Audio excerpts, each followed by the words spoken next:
hingkay kaisa Tiprasa dogan Tiprasa hati o jaga manthogo kwbangma manui khwnui tei school bel school type school ni moja rok tei o jaga kwbangma tak borok risa rok kwbangma manthogo o jaga omo wngkha kaisa mongia kami ni kaisa Tiprasa market hinui tongo market ni mung wngkha hwnkhe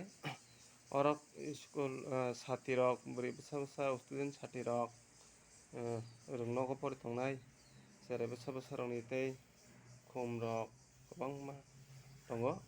twi bottle rok rung swrungnai rok ni bagui naidi o jaga kwbangma tei kwbangma yakni rabjak manui khwnui rok tongo kwbangma o jaga hingkhe nai tongdi Tiprasa rok khajani takotei buphuksong norok manui painani hingka hwnkhe Tiprasa hati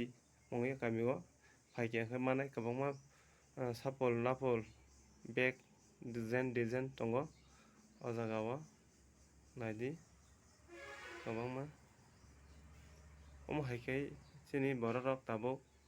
hoste swrwngui khlaiui tabuk yapri baroklai tongo tamoni hwnkhe twrwk chini borok bo tabuk tei khum tongya tamoni hingkhai tabuk bebsa business ni bisingtwi bo baniya ni bisingtwi bo tabuk chini borok belai no nangui tongo tamokhe buini dophar rogo nahar naikha hwnkhe Mizoram Manipur rogo nahar naikha hwnkhe business ni bisingtwi no kwbangma nukhung hukung kaham kwchwng tei bwsa bwtui no lekha pora khlainai hachal lekha pora khlainai chari churi tisai tongmani nugo tamoni hingkhe je dophao bebsa bani business rok kwrwui hingka hwnkhe ah dophha asuk kuchu kaimia wngui thango aboni bagui no oro sila machine bo tongo ree subjaknai tei kwbangma sop kobong hai rok cap tupi rok tei chajaknai gift ni manui rok kwbangma thok khum rok kwbangma manthogo omo haikhai hingkhai abono chini borok rok tabuk oste onek bebsa o twrwk kai tongo karon Mizoram rogo bongni borok mamangno besirbag bebsa bani rok khainai